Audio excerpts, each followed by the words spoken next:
Esta es la foto del día. La reunión del Gobierno Nacional con la Corte Suprema, como corresponde, reunión protocolar entre dos poderes. Bueno, estuvieron juntos. ¿Qué pasó? Tenemos a uno de los protagonistas. Con nosotros, el ministro de Justicia, Martín Soria. Bienvenido, ministro. ¿Cómo va? ¿Qué tal, Pablo? Buenas noches. Bueno, ¿cómo define? ¿La reunión fue tensa, como la están planteando algunos medios? Bueno, quizás algunos de los integrantes de la Corte Suprema pensaron que iba a ser como Germán Garabano, iba a tomar café, sonrisitas y fotos. Me parece que la crisis, la gravedad de esta crisis institucional en la que dejaron envuelto al Poder Judicial en la Argentina no amerita para muchas sonrisas. Y la reunión tenía que ver con eso, ¿no? La posibilidad de transmitirle la preocupación de todo el Gobierno Nacional, del presidente, la vicepresidenta y de este ministro, de esta tremenda falta de legitimidad, que incluso yo lo decía hoy en la reunión con ellos mismos, ¿no? Uno de los propios integrantes de la Corte Suprema, hace casi 3 años, reconoció la crisis de legitimidad en la que se encuentra el Poder Judicial en general y la Corte Suprema en particular. Y esta crisis institucional fue el eje fundamental del encuentro, este primer encuentro con ellos, totalmente franco, sincero, adulto en el trato, pero... Claro, pero firme. Firme. Ministro, ¿es cierto que usted comenzó diciendo vengo ahora porque cambió el presidente de la Corte?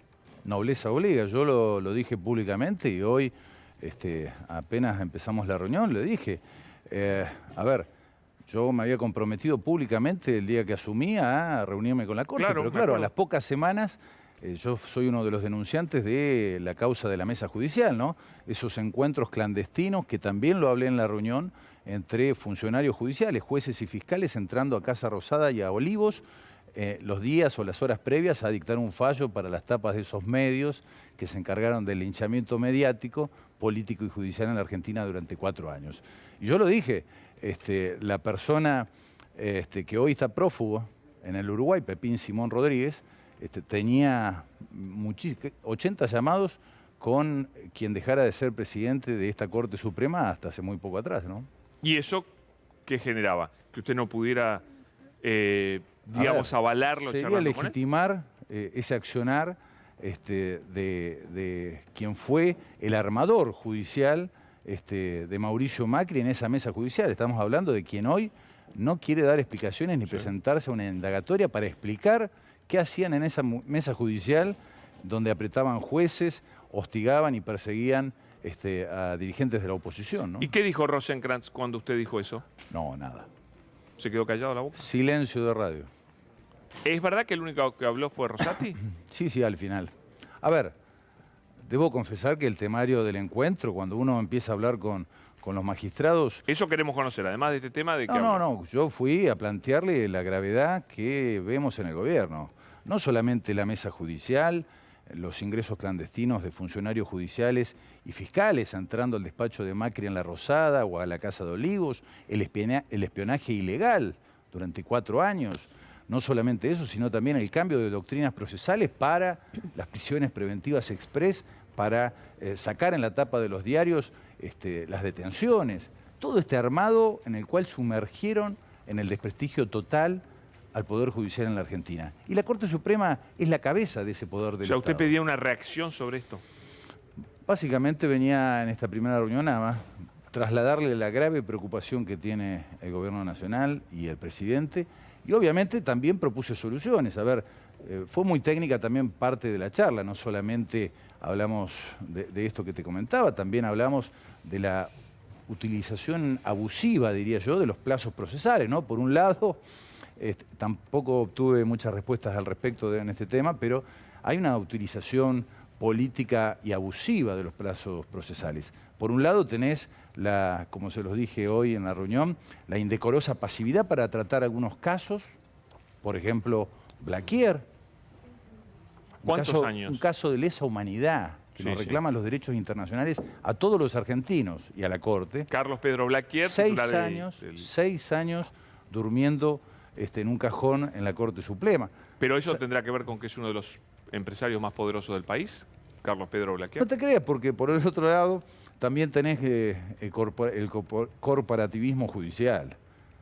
Así como tienen esa pasividad indecorosa para resolver algunos casos, Blaquier, los empresarios que colaboraban con la peor dictadura que sufrió la Argentina, también tenés esa sospechosa celeridad, que también se los dije, para resolver algunos casos.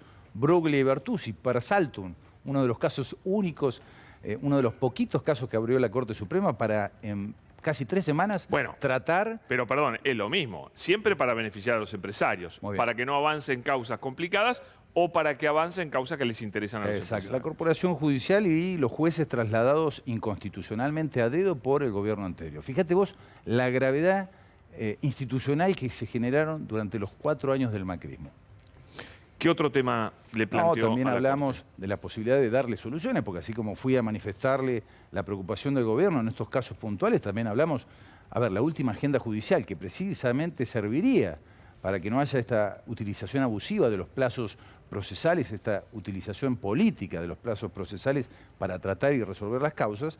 También le planteé que la última agenda oficial judicial publicada por la Corte Suprema anunciando qué fallos van a tratar en el primer semestre fue el primer semestre de 2019. Obviamente también hablamos de los planchazos, ¿no? Vos sabés que hoy el 70% de los fallos que anualmente trata la Corte Suprema de Justicia no tienen fundamentos. No tienen fundamentos, es decir, la persona que logra acceder en etapa recursiva a la Corte Suprema de Justicia de la Nación, en el 70% de los casos no obtienen un fundamento, un voto de algún magistrado. Eso es una denegación de justicia. Ese es el 268, desestiman el caso. Exactamente, el 280. Perdón, 280. Es uno de los tantos recursos que tiene la Corte Suprema para tratar de obviar, entrar en discusión o el tratamiento de algunos casos. Es una denegación de justicia y de ahí lo insólito. La Corte Suprema, estos jueces, son los que a los jueces de los tribunales inferiores muchas veces analizan los fallos de los jueces de estrados inferiores y le dicen, está mal fundamentado, es arbitrario. Ahora ellos no dan fundamentos. Bueno, también hablamos de eso y obviamente también hablamos, insisto, fui a hablar con toda la franqueza acerca de la preocupación que tiene el gobierno, hablamos de la selección, traumática por cierto, de las últimas autoridades en el mes de septiembre de esta Corte nueva, ¿no? Que todos sabemos, incluso un propio funcionario judicial, un propio juez de la Corte salió a criticar a sus pares por los autovotos. Casualmente, esos 2 magistrados, presidente y actual vicepresidente, son los que Pepín Simón Rodríguez, por consejo de Pepín Simón Rodríguez, Macri designó por decreto. Claro. Único caso en la historia democrática, salvo Alfonsín, que había designado jueces inferiores, pero jamás se hubiera animado a designar jueces de la Corte. Bueno, esta es la crisis, este es el panorama que fui a charlar con ellos. Bueno, fuerte. Me imagino la cara de los supremos. Bueno, evidentemente no estaban muy acostumbrados a que alguien les plantee estas cosas, pero, yo lo decía el otro día de abrir unas jornadas, ¿no? Pensemos que hace un año atrás, y esto también se lo dije a los jueces, a los miembros de la Corte Suprema de Justicia. Hace un año atrás, exactamente hace un año atrás, no sabíamos, en la Argentina, los y las argentinas, no sabíamos que Macri se juntaba a escondidas, sin pedido de audiencia oficial, que es lo que corresponde, con jueces y fiscales argentinos, horas antes de sacar un fallo. Y les recordé que, bueno, en Brasil, el pueblo brasileño se enteró de la persecución judicial, el linchamiento mediático hacia Lula da Silva, que está por llegar a la Argentina, se enteró gracias a una intervención telefónica ordenada en una causa judicial, donde escucharon a un fiscal que vino a la Argentina con bombos y platillos, hablando de cómo iban a proceder, cómo habían armado las causas, las pruebas que iban a usar para encarcelarlo. Bueno, había un miembro de la Corte y sacó fotos con él. Bueno. ¿No? Ministro, está todo el equipo. Sí, ¿qué tal? ¿Qué tal? Buenas noches, ministro. Bueno, déjenme hacer una mínima reflexión. Lo que usted está haciendo es un derrotero de las injusticias de este país, ¿no? Gravísimas injusticias. Esta composición de la Corte decide ni más ni menos que la vida republicana. Y además, pareciera ser, además por lo que señala, que el talón de Aquiles de la Corte Suprema es la política de derechos humanos. Esta Corte votó el fallo que le podría haber permitido la salida, la prisión domiciliaria a represores en la Argentina. El 2 por 1. Debe ser el fallo más repudiado de la historia argentina. La pregunta, ministro, es: ¿cae en saco roto el derrotero de estas injusticias que usted le plantea a la Corte? ¿Hay otra posibilidad que no sea la ampliación de esta Corte?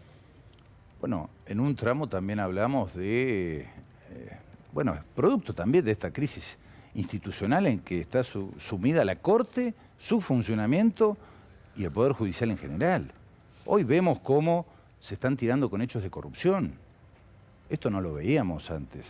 Entre ellos, con el tema de la obra social. Entonces, no solamente es la forma en que se designaron las autoridades, sino cómo se están ventilando hechos de corrupción. Algunos dicen que entre ellos, yo no me meto en eso, pero esto es lo que está sucediendo. Entonces, muchos hablan de la ampliación. Yo creo que tenemos que trabajar en mejorar el funcionamiento con lo que hoy hay. El día de mañana veremos, porque también depende mucho, esto también lo hablé en la reunión, uno puede presentar, el gobierno puede presentar la mejor ley. Podés tener el Congreso con una oposición razonable, no con estos locos de los que hablaba vos recién, Pablo. Yo lo veía y da miedo. Sí. Unos personajes nefastos, bien lo decías. Ahora, con una oposición razonable podrías sacar las mejores leyes posibles para mejorar el funcionamiento, devolverle el prestigio, devolverle la imparcialidad, la independencia al Poder Judicial y tener una Corte que funcione, que trabaje bien. Ahora, ¿puede funcionar bien esta Corte con esta composición? A mí ya de entrada que no haya una sola mujer ya me hace muchísimo. Bueno, pero ahí le pueden decir, el gobierno podría nombrarla mañana. Pero a ver, esto como en el fútbol, cada uno tiene la solución. Lo cierto es que mejorar el funcionamiento ya serviría muchísimo para aquellos jueces, estos o los que haya el día de mañana. Pero, ministro, ¿por qué no hay una propuesta de una candidata? Porque ya hicimos Se propuestas. Están venciendo los plazos. Vos fíjate, los plazos son... Bueno, los plazos del 222 me parece que... Los plazos son ordenatorios, todavía no asumieron las nuevas autoridades electas en el Senado de la Nación. Tirar nombres encima de mujeres para que te lo defenestre esta oposición, yo no sé si conviene. Entonces, ¿qué hacemos? No, hay que esperar el momento oportuno para debatir y avanzar en las reformas que necesita la justicia. El presidente, el gobierno...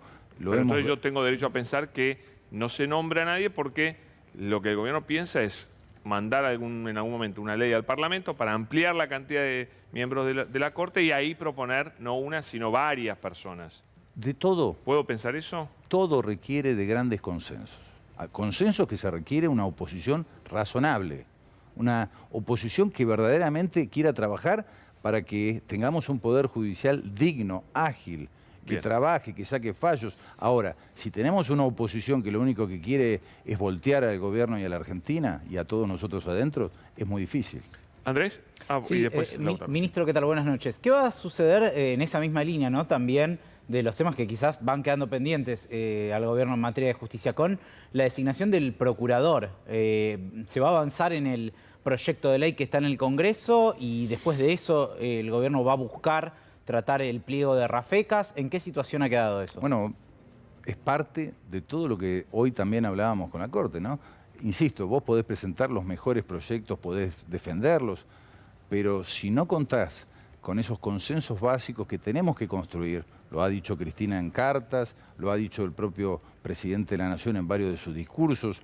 Bueno, recién hoy están asumiendo los nuevos diputados, en las próximas horas los nuevos senadores. Estamos viendo cómo se rompe todo el radicalismo, situaciones que no veíamos antes. Ojalá podamos construir, insisto, con una oposición sensata que piense en los argentinos y las argentinas, esos acuerdos para, por ejemplo, devolverle el prestigio y la imparcialidad al Poder Judicial que tanto lo necesitamos, ¿no? ¿Sigue siendo Rafecas el hombre del gobierno para la Procuración? Es el único pliego que está presentado hoy.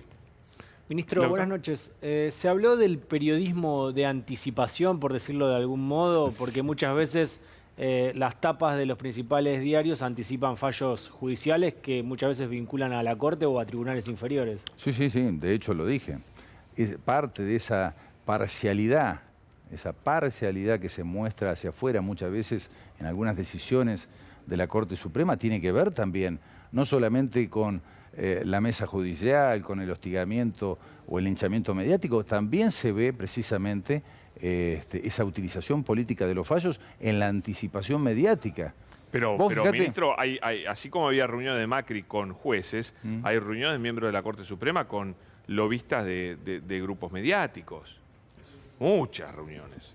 Seguramente. Si tenemos pruebas, avísennos. A mí no, porque ya soy ministro, pero seguramente algún diputado, algún senador. Pablo, y vos seguramente vas a recordar el caso Nisman, cómo Clarín anticipó las pericias de Gendarmería con 4 meses de anticipación. Bueno, ayer, en la previa a este encuentro institucional, esta primera visita, esos mismos medios titulaban que yo iba a frenar la ley del Consejo de la Magistratura. Yo no hablé. ¿No habló del tema? Obvio. ¿A propósito? Le voy a dar la derecha a Clarín en La Nación.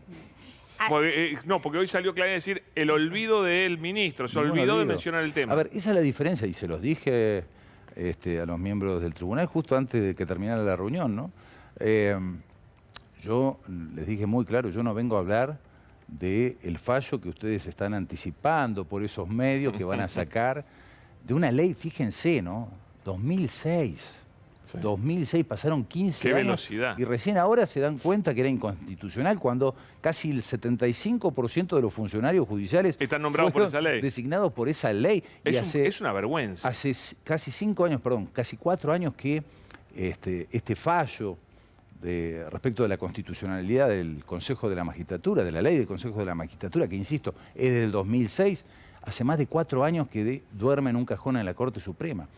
Y se los dije a los supremos, a los jueces, le digo, mire, que quede claro, yo no vengo a hablar de la ley o el fallo que ustedes están por sacar, que anuncian en Clarín en La Nación, porque sencillamente me parece que sería una falta de respeto de mí hacia ustedes y de ustedes hacia mí estar hablando de un fallo que van a sacar, porque es lo mismo que yo denuncié en la mesa judicial que pasaba. Sería poco serio. Y lo que no podemos hacer es ser como fue Macri, como fue Marquitos Peña, como fue... Yo no sería jamás Garabano. Yo no mandaría a hostigar a un dirigente de la oposición. Yo no celebré cuando a Macri lo procesaron. Nadie del gobierno lo celebró. Esta es la diferencia entre nosotros y ellos. Yo entiendo que la gente dice, ¿cómo no? Por decreto pongan jueces de la Corte. No funciona así. Ministro, ¿y qué contestó Rosati a todo esto? No, con mucha altura al finalizar la reunión le preguntó a sus colegas si querían decir algo.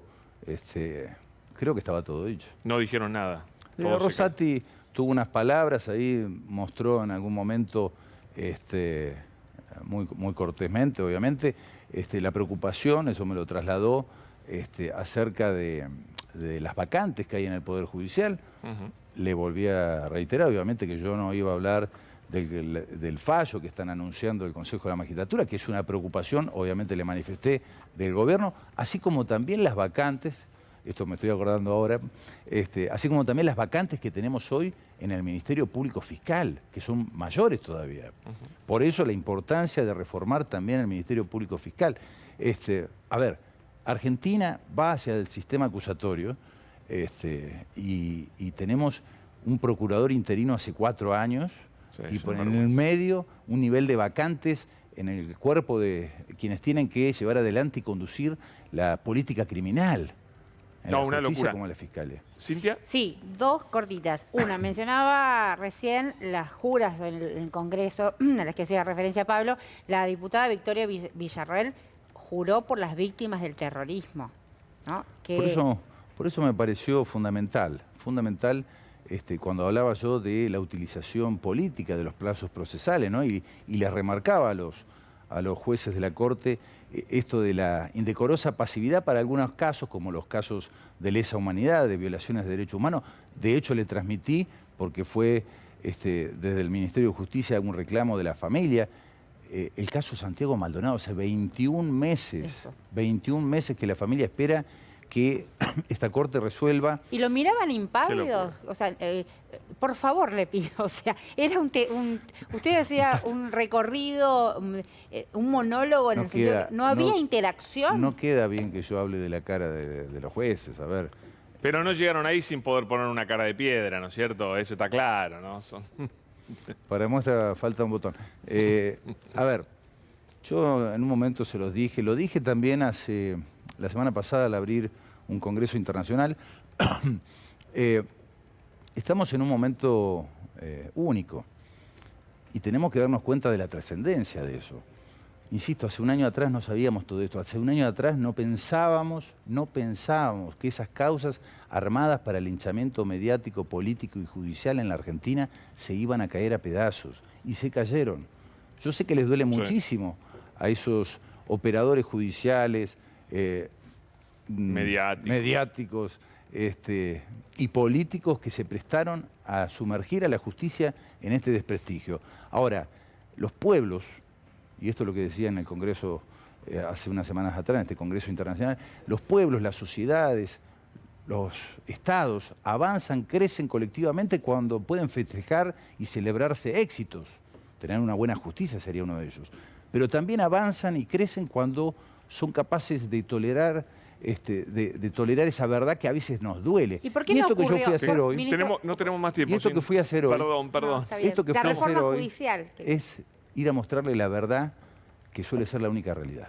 Ministro, gracias, estamos sin tiempo, pero bueno, gracias y bueno, adelante. Qué deuda tremenda, ¿no?, que tenemos con la justicia de los argentinos. Con los argentinos. Sí, la justicia con los argentinos, sin duda. Gracias, ministro, muy Gracias amable. a usted. Gracias.